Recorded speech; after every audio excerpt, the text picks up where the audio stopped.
gay. Thank you, thank you.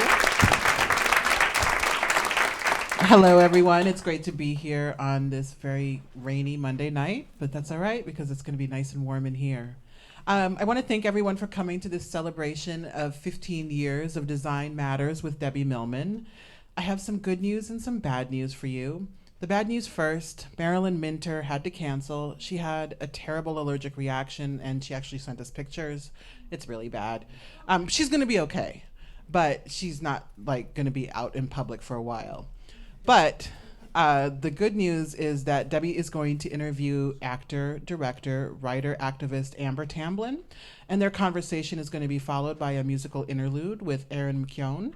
And then we're going to close where I'm going to interview Debbie about 15 years of this incredible podcast. Yes. And because I'll know when she's lying, I can ask some really, really good questions and make her uncomfortable and then not be able to go home.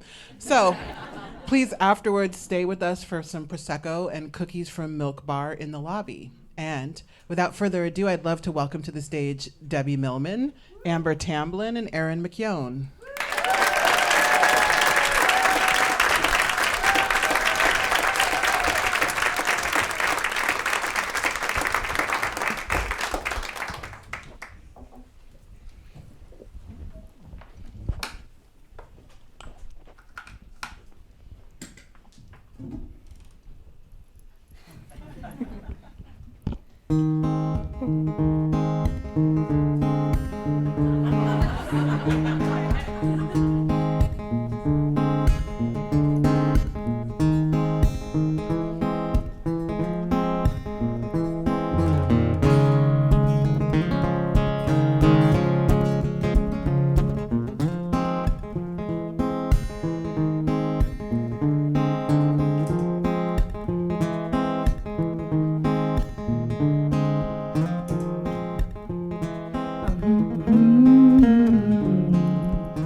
Amber Tamblyn is an actor.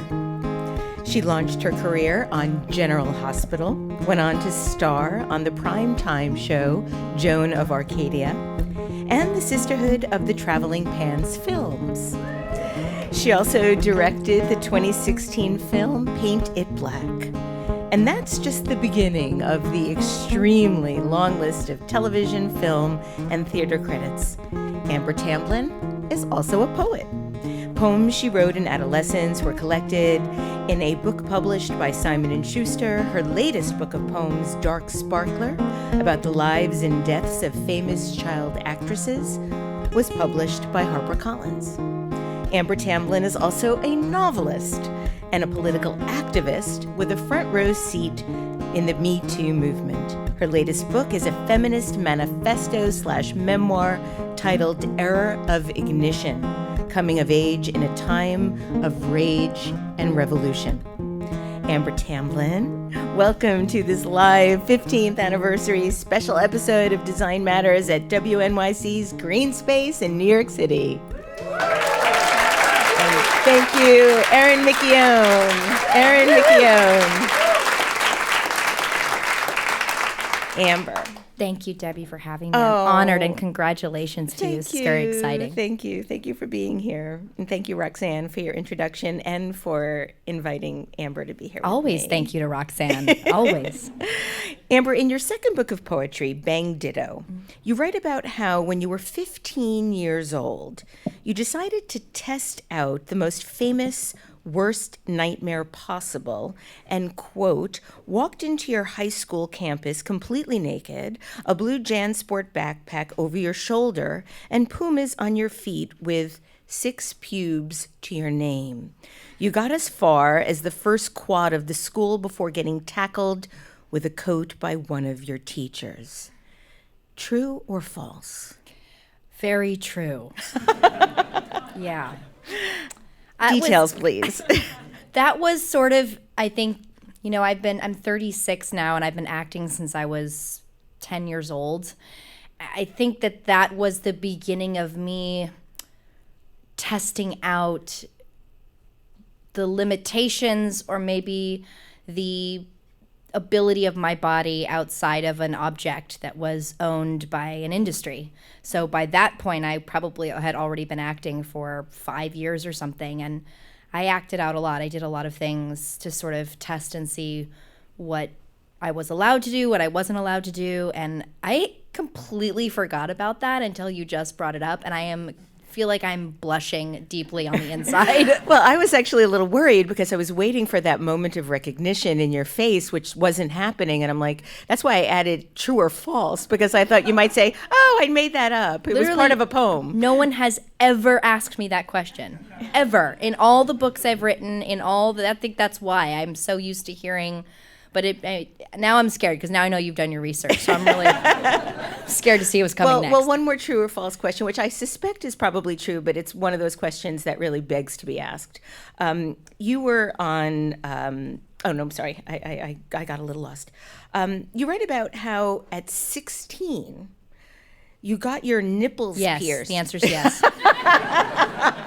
The answer's yes. So just so my audience is in the loop, you got your nipples pierced the same week you won a Hollywood Reporter Award for your role on General Hospital. Yes. Was that like a celebratory piercing? I think it might have been a little masochistic, and I think again just the exploration of what I was allowed to do with my own body in an industry that dictates, not only everything you need to wear to be successful, but the way in which you have to speak and look, the way your face has to look, the texture of your face, the texture of your body, like all of those things were, I was highly aware of them from a young age, that I didn't feel right in my skin in a certain way. And I wanted to test the limitations of my own physical skin.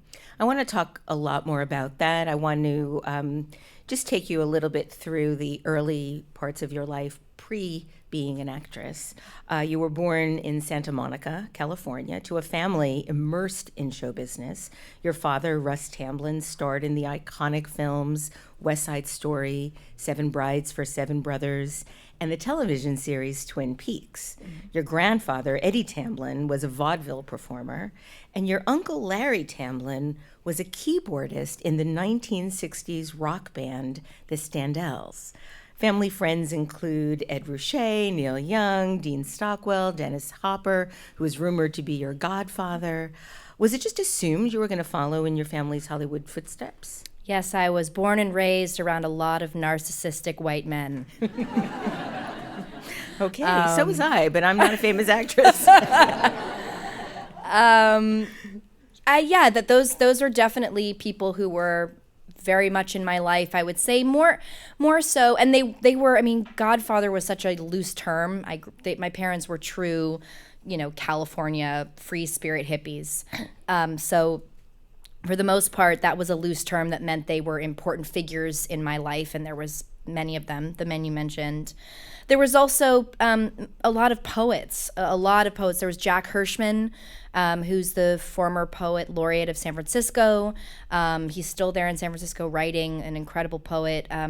There was Wanda Coleman, who was one of the most extraordinary poets, Los Angeles poets, who's no longer with us.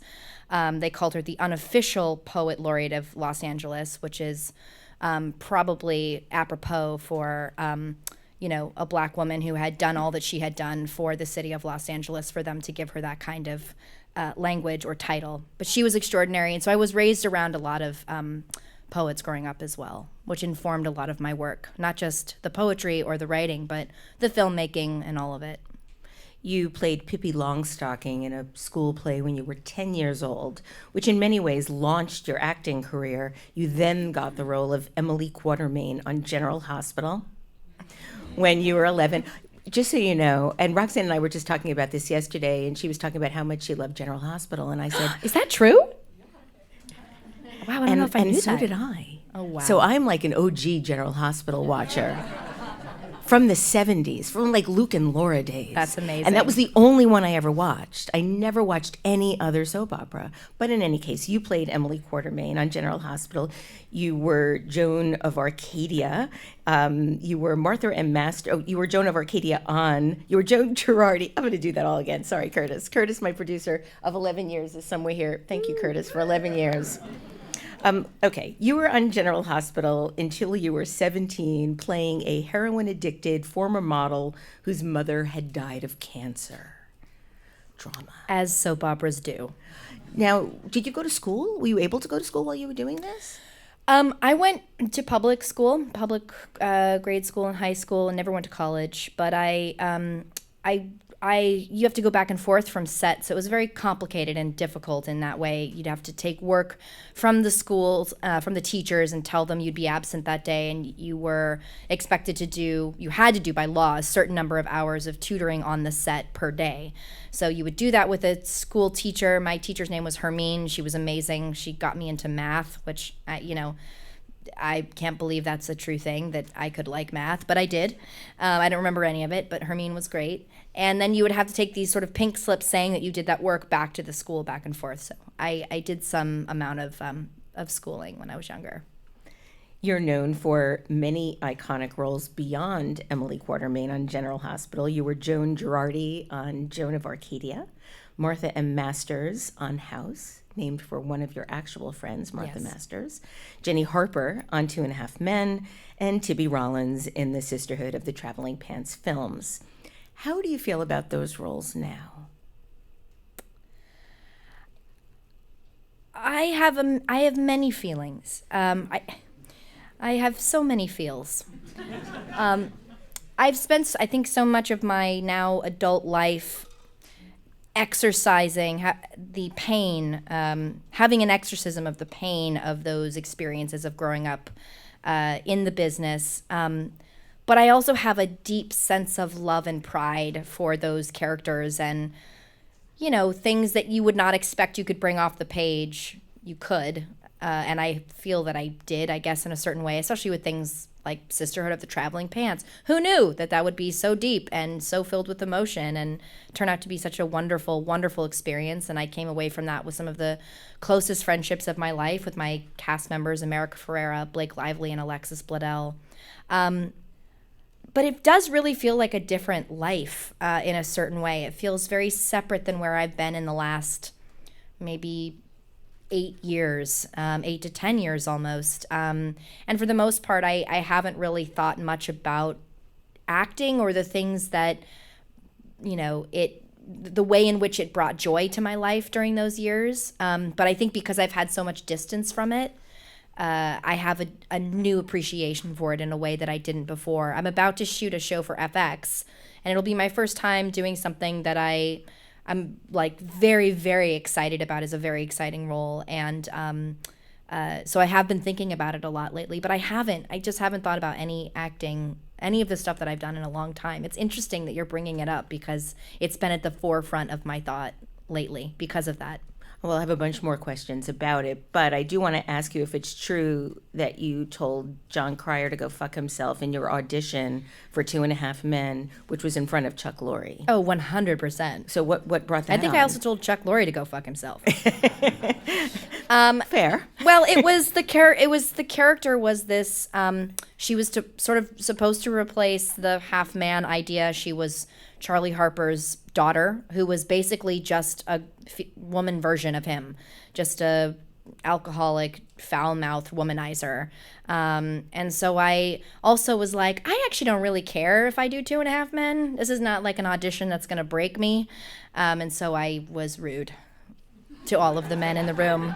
And got the part. And I I think also, men like that, don't they? Sometimes those types of men do. I mean, as I said, I know narcissistic white men very well. Although both of them are lovely, and John Cryer is especially wonderful. I think I had also signed in on the audition sheet a fake name, which is kind of like a really messed up thing to do, especially if you're going up first in the morning. I think I signed in as Jennifer Lawrence. Because then everyone who comes after you is looking and they're like, oh, fuck, Jennifer Lawrence auditioned for this shit? Shit. Okay, I gotta up my game. I was So you have a "Eh, little bit of a sadomasochist streak in you. I guess so. God, Debbie's getting real tonight. Someone get me a drink. I think we can make that happen. We have bottles of Prosecco in the front. Let's get a whole bottle out. You've said that show business is voyeuristic, and that if you're an actress, you're playing that which the voyeur looks at for a living. People look at you to escape their realities, to invent their own new realities. How did you manage to keep your own identity, and how have you been able to avoid the often treacherous pitfalls that other child actors have succumbed to?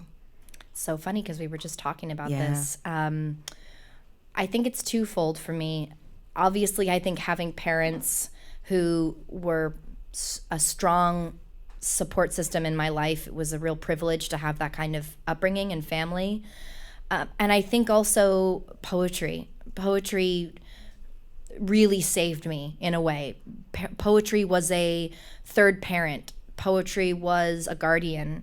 It was a way for me to reflect on those experiences and be able to put on the page the feelings that I had, whether it was anger or frustration or feeling invisible or feeling objectified, all of those things. Poetry was a real way for me to let those things out early on from a young age. And so I've been writing. Most people, well, I'd say maybe less so now, but there was a time at which most people were really shocked that I was a poet, even though I had been publishing, the Simon and Schuster book that I wrote, Free Stallion, was poems written age 11 to 21. I'd been writing as long as I had been acting. These were two coinciding forms of art and expression that I'd done from a very young age, and they very much informed each other. And one was like a salve to the other in a certain way. Well, you said that poetry was one of the few areas in your life where you felt like you had full control. Why did it make you feel like you had control? Well, as an actress, you are creating something that's only really half yours, if that.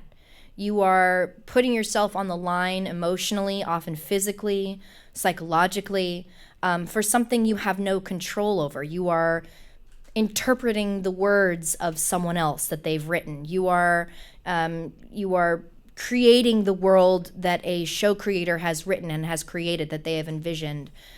You are moving in the way that a director is telling you to move.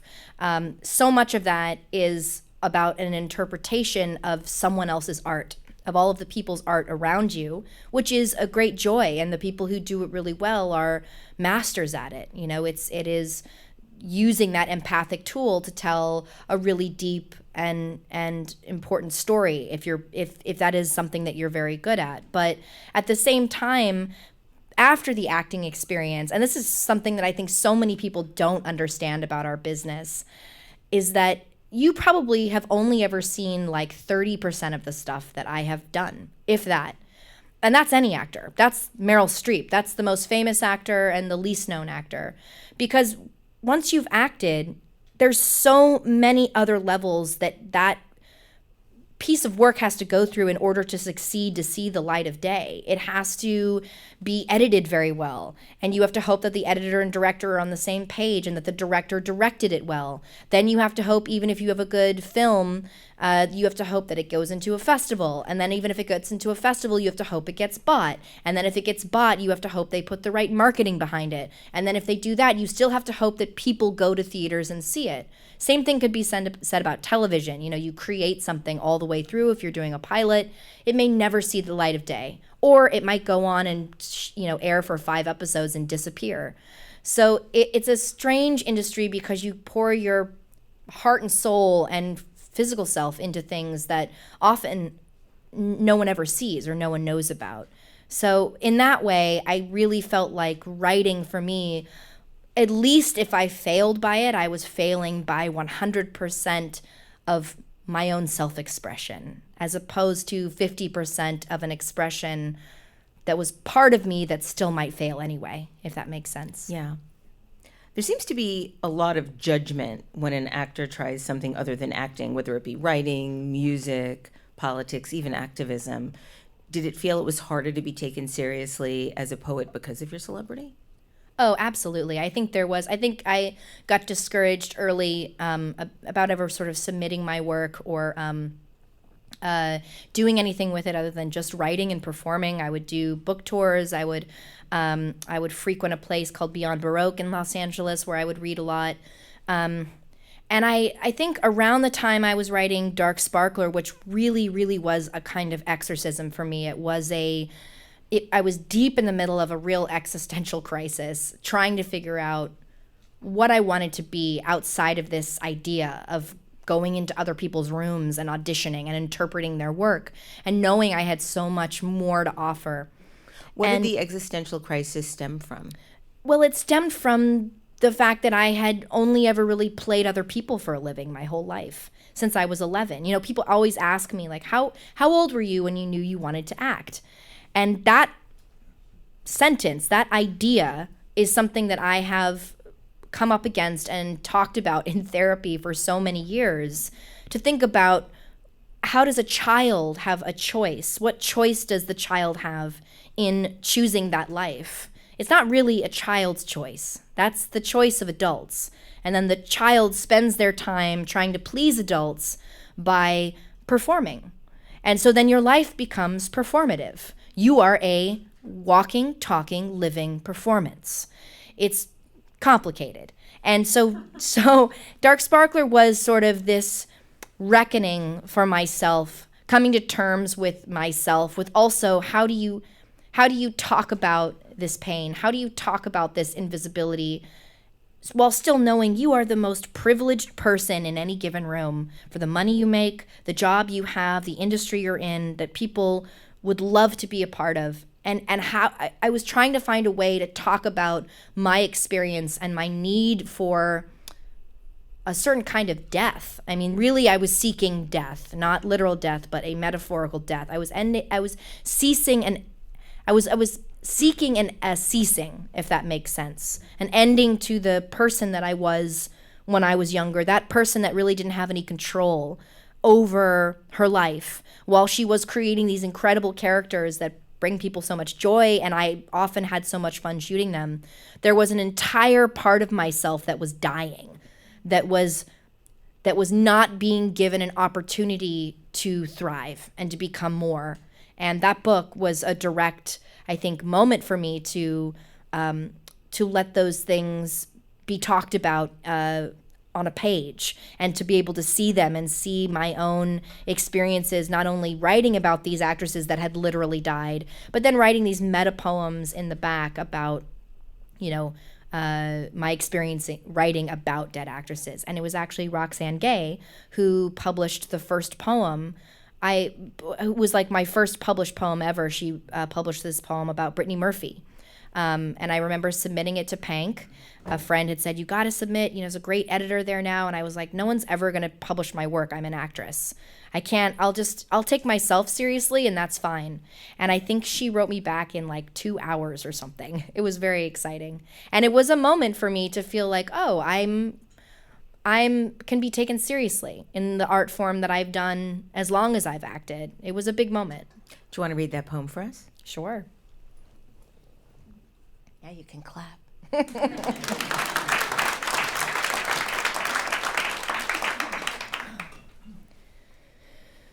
Thank you.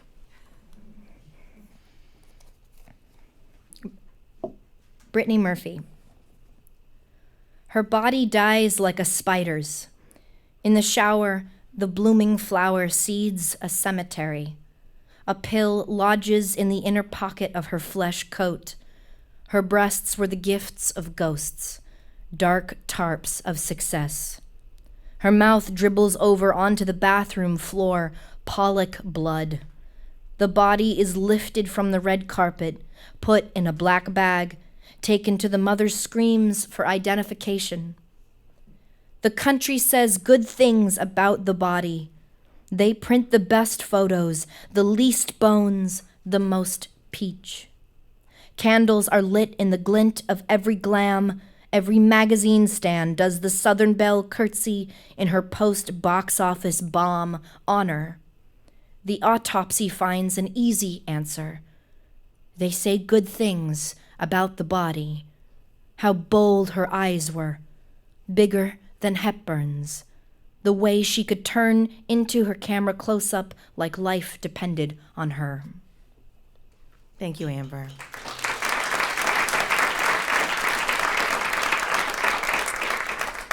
You said that this book in many ways is the death of somebody who didn't believe in herself, who didn't think her poetry was good enough, who didn't think she was good enough to direct a film. And then you went on to direct a film. So how did you turn that corner? I think if I ever said that, well, maybe that's how I felt at that time. But I think it was more frustrating than that because I did believe I was a good poet. I did believe I could direct a film. I knew that I was capable of more. And it was everything around me that sort of felt like it was in the way. It was a business which is predominantly, dominated by white men who are not particularly interested in, up until recently, giving women opportunities to direct, giving women opportunities to be in those positions of power. And so I think that for a long time I had sort of looked at it as this huge obstacle because it was frustrating. In Era of Ignition, I talk about this idea of this invisible alphabet and how I was at A or B or C and I could see this beautiful glowing Z in the distance and I just didn't know how to be able to manifest the bridge of letters in between. And I think for most people, especially women, that's a very real feeling. You don't have to be in the entertainment business to feel like you see your potential, you see what you're made of, and how do you get others to see that? How do you show the world your capacity? How do you? Well, I guess you have to just be stubborn and keep trying. That's not a great answer, but I think that's part of it. I think you have to keep making art if you can, if you have those resources, irregardless of what people will believe in of you. You have to keep pushing against the narrative of a society and a world around you that is often telling you to not be who you are and to not express yourself the way you want to express yourself. So I suppose those are some of the ways to do it. That's how I did it anyway, is I were just repeatedly kept pushing past the no's until I got to some yeses like Roxanne. As you researched the women that you wrote about, you discovered that there was nothing new to you about their experiences, which I thought was really interesting. Whether it was suicide, thoughts of suicide, murder-suicide, eating disorders, drug addiction. And you stated that for most women, whether you're an actress or whatever you do, there is pressure in society to look a certain way, dress a certain way, act a certain way, say certain things, and be an idea as opposed to being a person. Yet you felt that this was the commonality that you had with them, knowing that shame and knowing what that feels like. Do you feel like you've gotten over some of that shame? Oh, I've gotten over almost all of it, I would say. But that took mountains of work, of therapy. And for a while now, I have, this is going to sound really morbid. Everyone, please enjoy your Prosecco.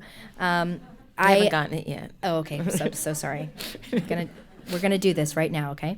I often, one of the ways in which I have worked through a lot of what you just talked about and a lot of processing the damage that was done not only to me but to really close friends of mine who also grew up in the industry.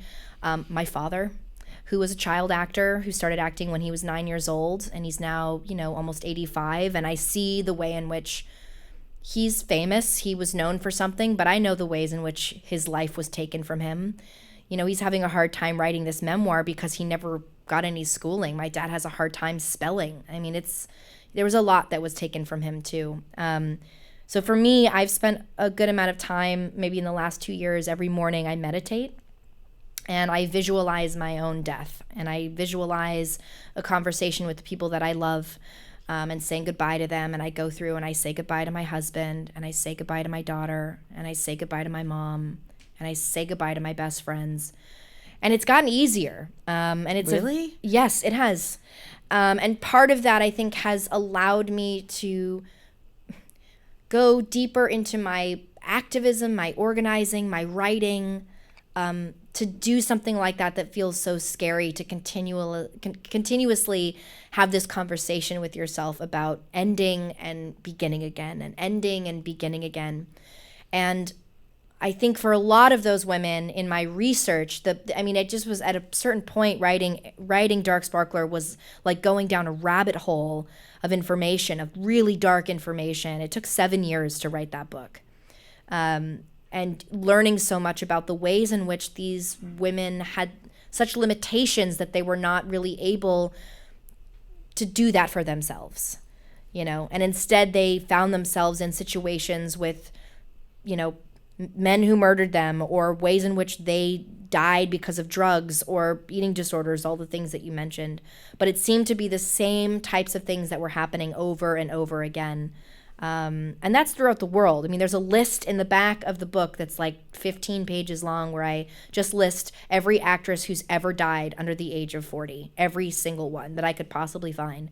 I've challenged anyone to find someone different. So far, I think I got them all. But that was my own that was part of the exorcism, was sort of looking at their lives juxtaposed, and looking at the ending of their lives juxtaposed with the ending of this life that I was so deeply yearning for.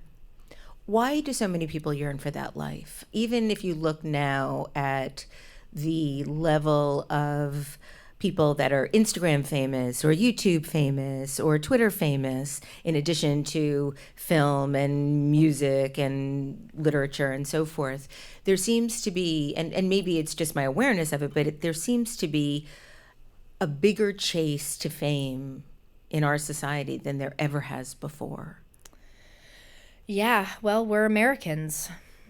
We like the sparkle. We like the bling. We like to be able to check out, and we like the entertainment value.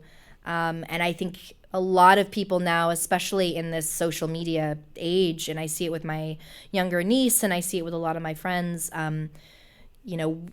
to a certain degree, you want your own life to feel like entertainment. You want your own life to feel like the checkout, the bling, the sparkly object. I think it helps us feel more disconnected from the pain of the world and the pain of this presidency and of the things that are happening in real life. And social media has become a real tool for checking out. That's not necessarily a bad thing.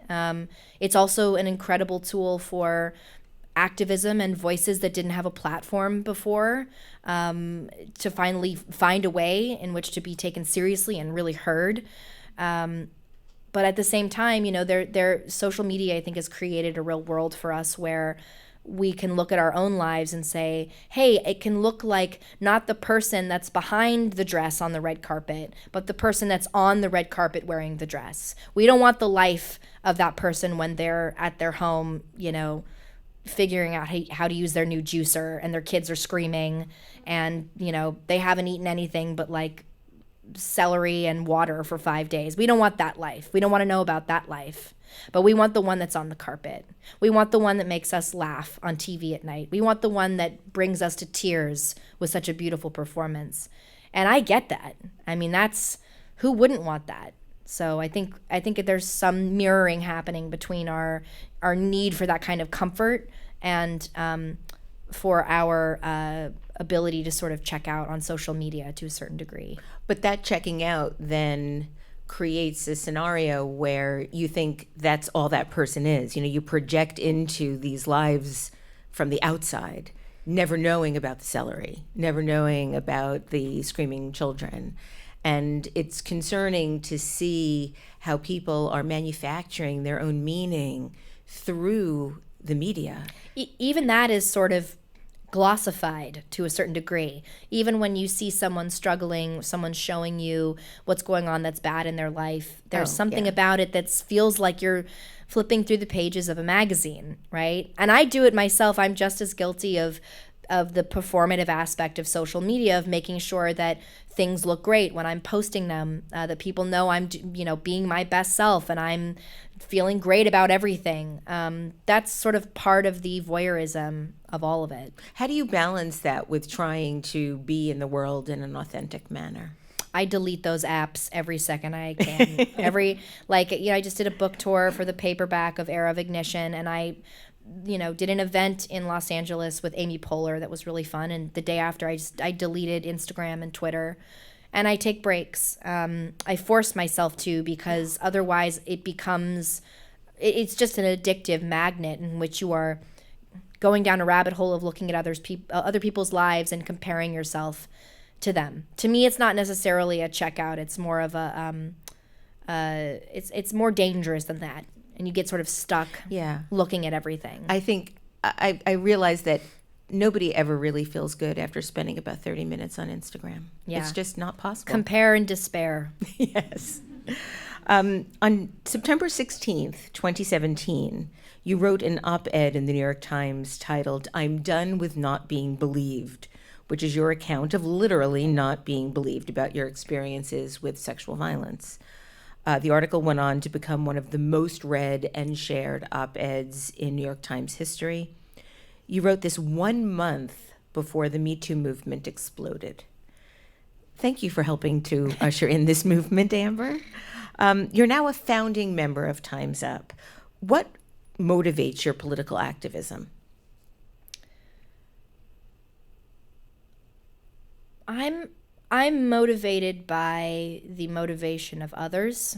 I think I come to my own forms of activism through the same means that I think other people do, other women do. I'll speak for women because those are the people I know best. And that is through anger and frustration and that continuous feeling of being silenced and not being able to have a voice in the world.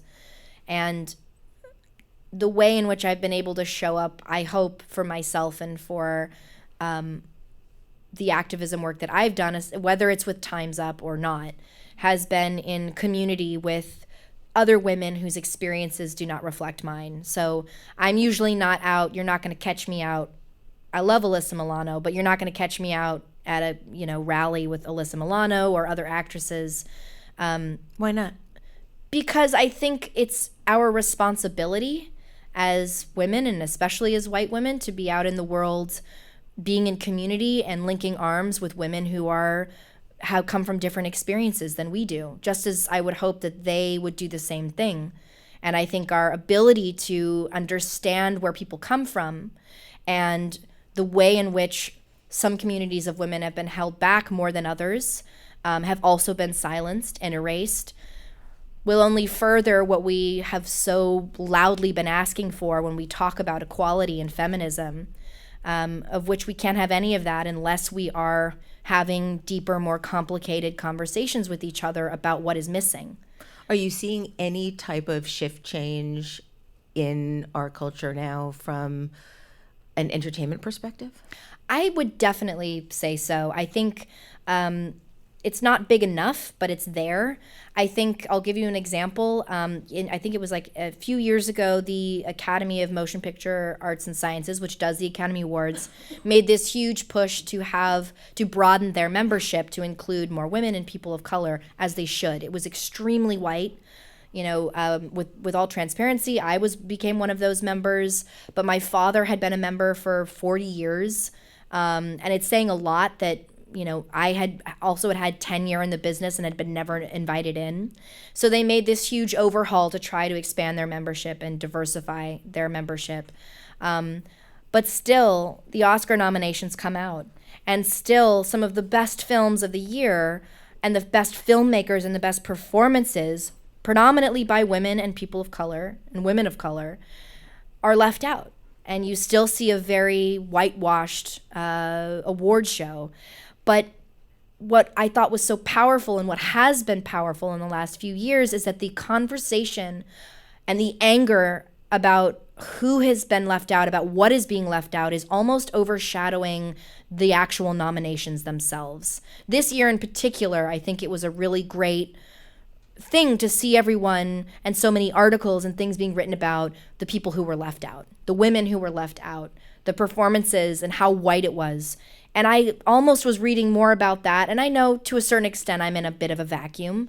But I also, as an Academy voter, and the fact that my dad knows about all of this, says a lot about the reach that it has and the way in which we are saying, at least being taken seriously and saying, it's not good enough. You're not representing the real body of art and film and television, for that matter, that is being made. We are not representing the voices of this country and the perspectives, the point of views, the narratives of this country enough. And I think that the fact that that is even something that's being taken seriously in a larger context and conversation shows there's a crack, there's a shift. It's happening. It's really slow. It's frustrating because it's so slow, but it is happening.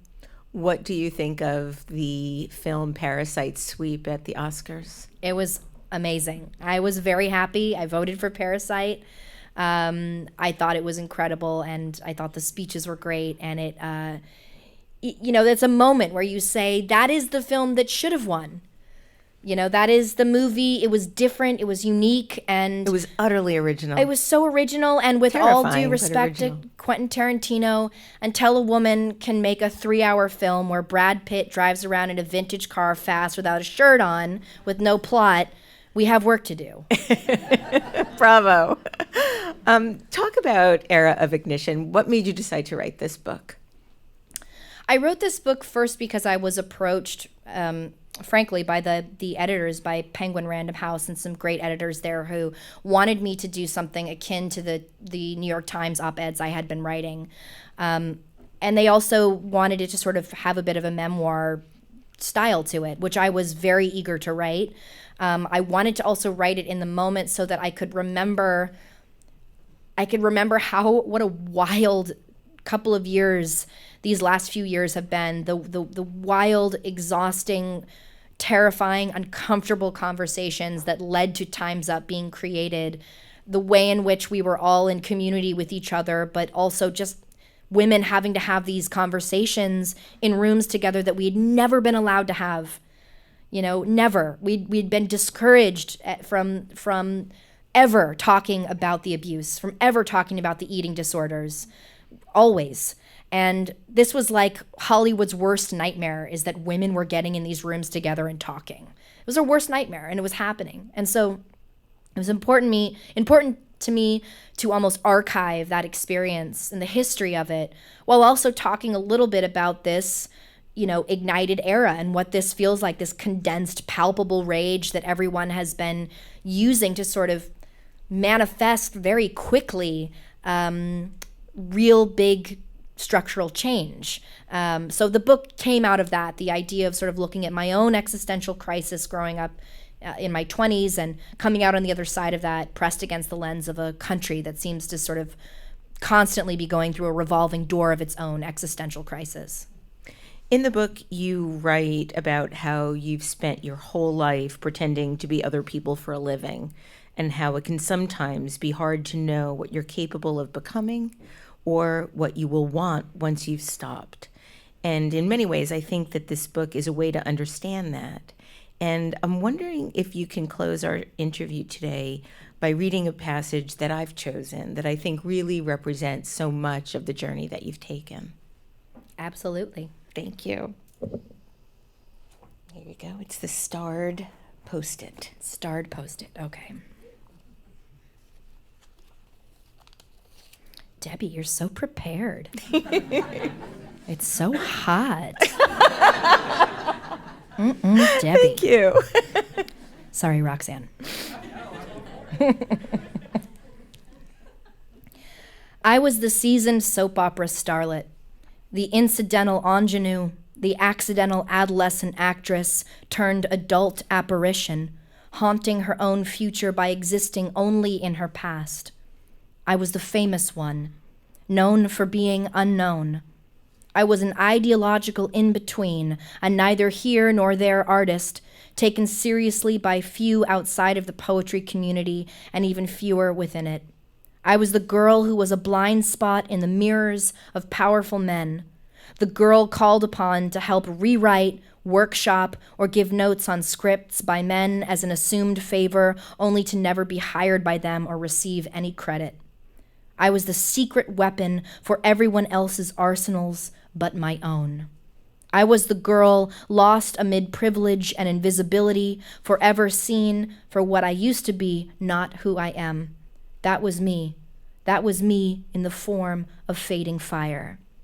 And then that girl, that starlet, that in-between, that some-bodied nobody, that fading fire was extinguished. The woman who emerged was done not just with not being believed, but also with not being listened to, taken seriously, heard, seen, counted, or chosen for the job. She was done with the doing of others, of being a Cyrano for male cisness, constantly asked by peers in positions of power to help them remain there without any reciprocity or consideration given. I was done with selling myself short so the men could buy themselves success. And if someone with the access, privilege, and reach that I grew up with was feeling this way, I could only imagine what less well-connected members of the even more greatly underrepresented communities in my industry were feeling. What has been reborn in me is being reborn in every woman across the country. My Saturn return, my soul's dizzying upheaval, my identity's eruption, my trajectory's crisis, my raw dawning was mirroring the country's Saturn's return and its own dizzying upheaval, its identity's eruption, its trajectory's crisis, its raw dawning.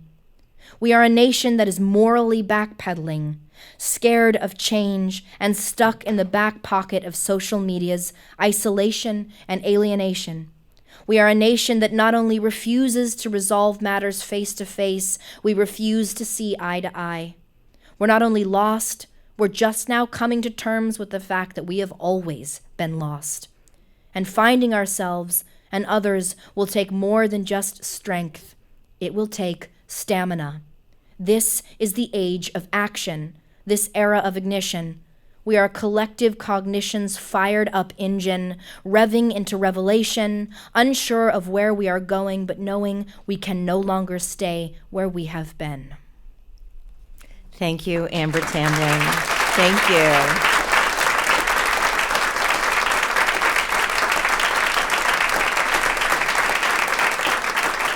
Amber Tamblyn's latest book is Era of Ignition, Coming of Age in a Time of Rage and Revolution. And you can find out more about all of her various projects on her website, amtam.com. This is the 15th anniversary episode of Design Matters, and we're recording live at WNYC's Green Space in New York City. And I'd like to thank you all for listening all these years. And remember, we can talk about making a difference, we could make a difference, or we can do both. I'm Debbie Millman, and I look forward to talking with you again soon.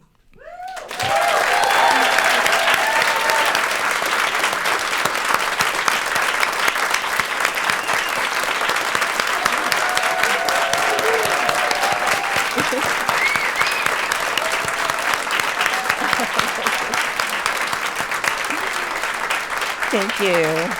Thank you. Yay. So Erin McKeown is coming back to the stage. She's going to perform for us an original tune that she wrote. And then I'm going to turn the tables in these chairs, and Roxanne's going to come up and ask me a few questions. Oh, my God, please help me. Hey, everybody.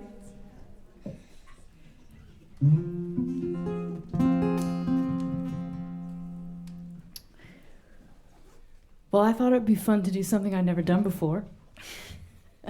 Fun. I find it terrifying. Yeah, exactly. I thought it'd be really great. Congratulations on 15 years. It's really extraordinary, right? It's amazing. Thank you. A lot of people are in this room that I've done interviews with, so thank you all for being here. And Erin, of course, was on one of my episodes as well. So yeah, thank you, it Erin, was for coming back. such a beautiful experience with you. And I'm a regular listener to Design Matters, and I thought, you know, what is the feeling I get when I listen to this podcast? And the feeling I get is like, try something new, right? I listen to all these artists talk about what they're doing and how they're pushing themselves. And so I think, okay, what could I do new? So this is a song that I just finished this morning, perhaps. I played half of it in Florida like 20 weeks ago, but that's, you know, Florida. So anyway, I'm going to try something new. I'm working on this project where I'm trying to understand how my heart works, and I'm sort of writing my way into it. So this is one angle of it.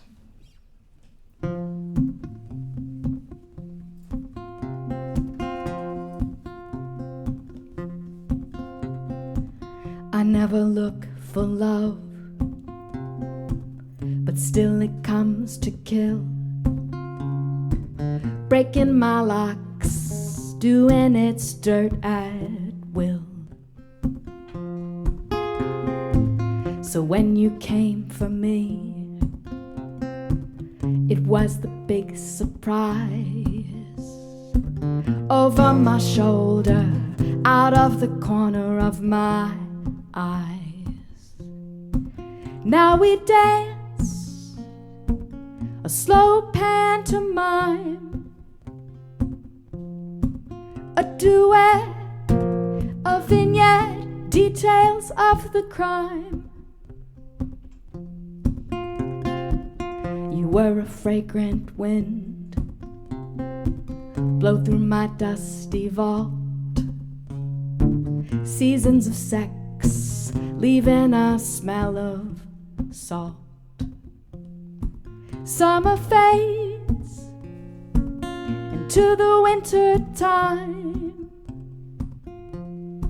Still a sweat of regret, details of the crime.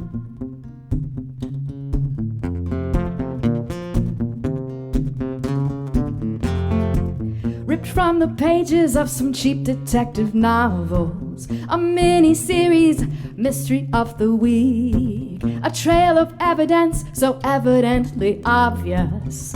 How dare we speak? I know myself, I know my modus operandi.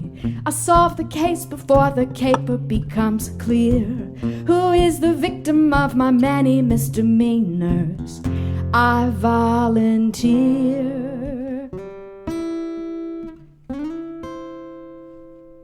Beyond logic, no internal rhyme.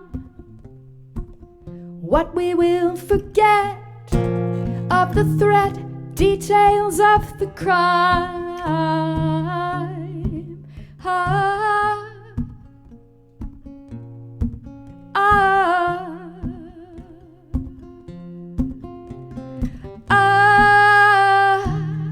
Details of the crime. I never look for love, but I invite it still. Open my locks, do with me what you will. Erin McKeown. Woohoo! Thank you very much.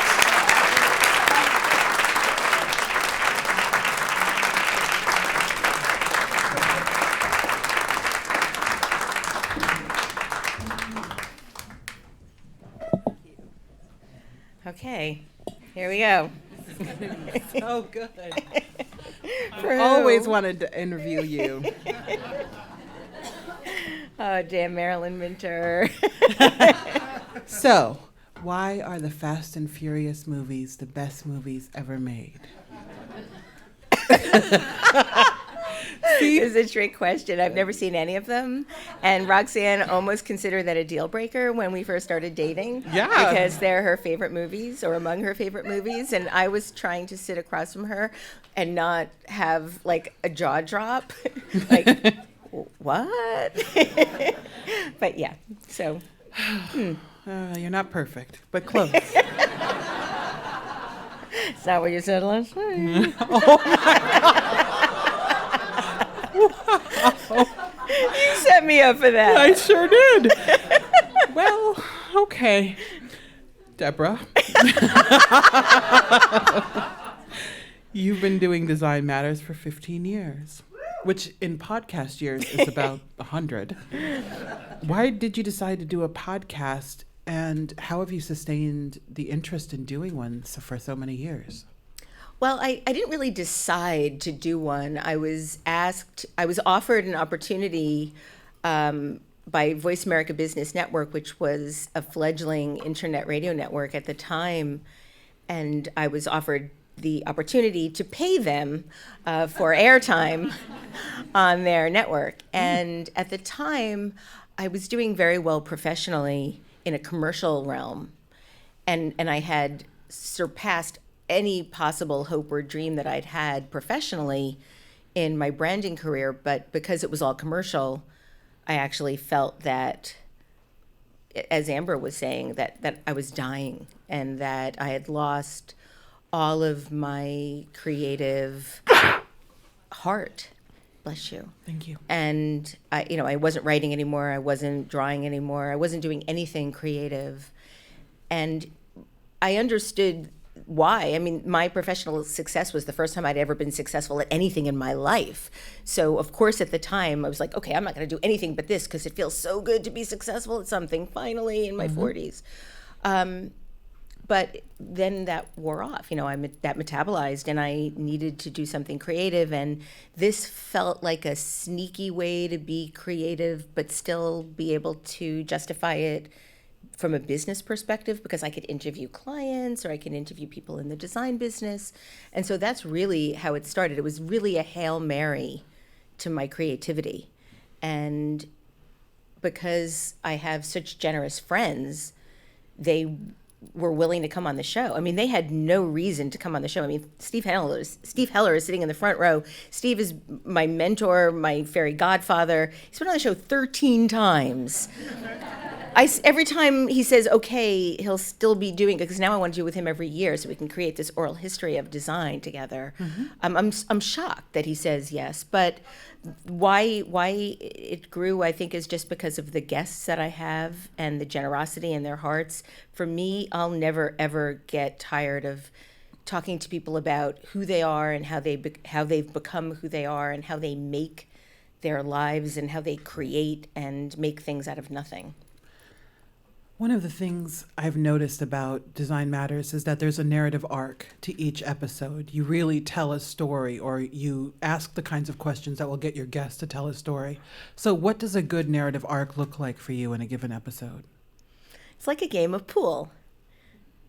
Billiards. Yeah, I understand. That's just not what I thought you were going to say. So I think a great conversation or a great interview really is a game of pool, because when you're playing a game of pool, you're not only shooting one of the billiard board balls into the hole, you also want to leave the rest of the balls on the table so you can continue to shoot more holes and so forth. Get the dirty look off your face. It's distracting. So what I try to do is ask a question that will allow me to be able to continue the conversation no matter where they take their answer. And so for me, it's about being prepared to go wherever they go and know enough about where they may go to be able to anticipate what any number of answers they could give. Mostly I try to listen really hard. That's why I stare at people when I interview. Oh, okay. And I try not to talk, which is why I nod all the time. So, like a little bobblehead sitting here. So, but it's mostly because a lot of people, when they're having conversations, talk, and then stop talking while the other person's talking, only to then wait till they finish talking to start talking again. And my second ever guest, Cheryl Swanson, said to me after the interview, when I asked her how it went and was really expecting great, she said, well, maybe you should listen to my answers before you ask the next question. And that really, and thank God that was episode 2 as opposed to episode 302. But that really gave me that sense of, you really have to pay attention to everything somebody is saying. I also don't like to do my interviews remotely, because I like to be able to read a person and know if they're feeling uncomfortable or when I might be able to push or say, really? Because I know that maybe they're not giving me everything. And also just listening quietly enough to let people say what they have to say. How far are you willing to push someone to get a good answer, or to get at least an authentic answer? Well, maybe push isn't the right word. Nudge? Urge. Nudge. encourage, inspire. I mean, part of the reason that I like to start the show with a question that surprises people is so that they understand that I respect them enough to do the deep research. And that if I give them that sense of taking this interview really seriously, that they'll in turn take it as seriously as I do. Because all I'm really interested in is talking about them and not judging at all. And I just want to be able to offer their story to the world in a way that celebrates who they are, but also allows other people to be inspired by their struggles or how they overcame something to become who they are. Because really, there's only 2 interviews I've ever done in the nearly 500 I've done now, where the people that I interviewed were like, I'm just cool with who I am. I don't give any fucks anymore about anything. And those men were in their 80s. So I think maybe I like how they were men. But they were in their 80s, and so I think at that point they had earned that. There's not anyone I've ever interviewed that I've ever gotten the sense that they were absolutely comfortable being who they are and owning the world in the way that they should or could. They're opening their hearts and showing who they are in a way that I think gives people a sense that anything is possible for anyone. You mentioned your deep research, and one of the things I don't think people understand about Design Matters is that Debbie does hours and hours of research for every single episode. Hours. And when you talk to her while she's researching, it's not a good idea. But it's really impressive. Like when she interviewed me, I was really surprised by the level of depth that she was able to achieve and sort of get into deep cuts. And so what does your research process look like for an episode? Well, it depends on who I'm interviewing. If it's, like I just interviewed Lucy Wainwright Roach, the musician, I interviewed Erin McKeown, Khaki King, Amanda Palmer. If I'm interviewing a musician, I have to try to listen to their entire body of work, which is wonderful, but also very time-consuming. Fortunately, I could listen while I'm doing other things and sort of get a sense of their music.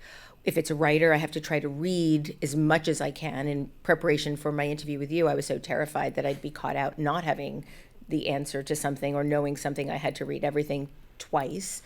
And so I did, but that was joyful. Somebody like Alain de Botton, who has 20 books, that was really hard to do. So what I decided to do was read the other books that were sort of in the category of the book, because that was a novel and he doesn't write a lot of novels. And I had also read somewhere that it was a sequel to a book that he had written 20 years ago, which was one of his first novels. And there was only one line in the second book that made it clear that it was a sequel, but I found the line. So that made me really happy. Of course. But generally speaking, I try to read as much as I can of whatever body of work or listen whatever body of work they have. And generally speaking, I feel comfortable if I have about 50 pages of research. And that's generally things that I've found online or transcripts of audio. I'm also very good with Kindle, and so in as much as I also get hard copies of everything because I want people to sign them. I also get everything on Kindle, so then I can highlight and then transcribe really easily. So generally speaking, about 50 pages. Then I cull that down to about 10 to 12 pages of questions. And then for an hour-long episode, I have to cull it down again to about 5 to 7. The really hard part of doing an interview is knowing when not to ask a question. It happened tonight. Oh, I had such a good, juicy question for Amber. But she brought in something that allowed me to take it somewhere else with other questions that made me eliminate that. And I was like, oh. But you want to flow with the conversation. So that's part of the research, is having enough to be able to pivot any way somebody goes. So if she's going to talk about dark sparklers, and that means we have to eliminate an entire conversation about Bang Ditto, that means we have to eliminate it. But then I can continue on.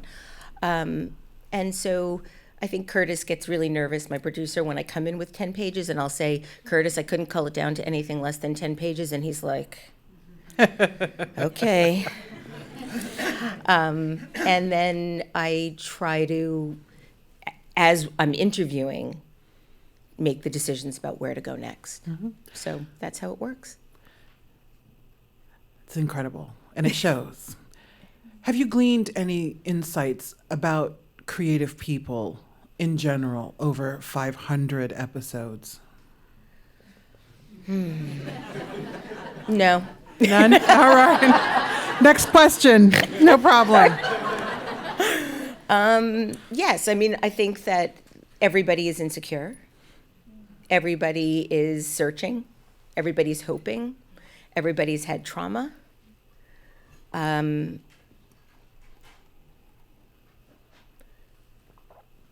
I think that no matter who I've interviewed, whether they're super duper famous or just starting out, the people that seem to resonate the most are people that put their whole hearts into everything and show everything. And that never gets boring, ever, which is why I hope that I can do this for the rest of my life. Do you put your whole heart into everything? Sometimes tragically, but yes. What does the next 15 years of Design Matters look like? I have so many good plans. I can't talk about a bunch of them yet, but there's some really exciting things that have popped up just unexpectedly, very serendipitously. One of the things that's interesting about the show, especially if you listen to the early horrendous episodes of the first 4 years of horrendous episodes, I mean, that's resilience, right? Yes, it is. And I keep them up on iTunes just so I can say to people, it takes a while to get good at something, trust me. It took me 100 episodes to really begin to understand.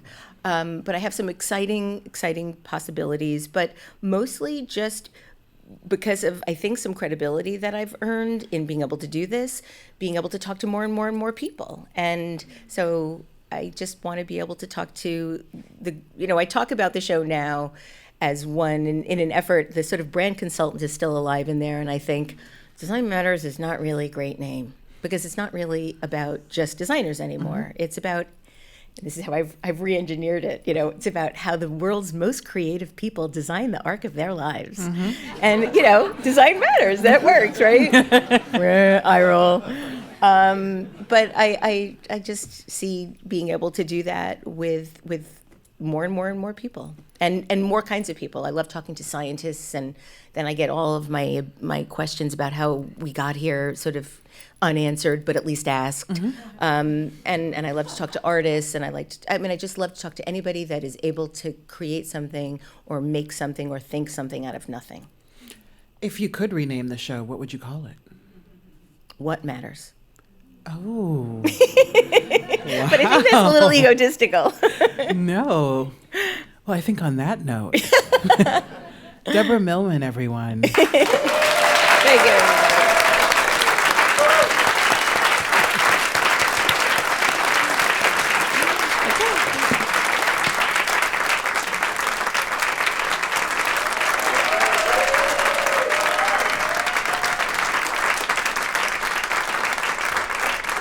Curtis Fox, my producer, in the back.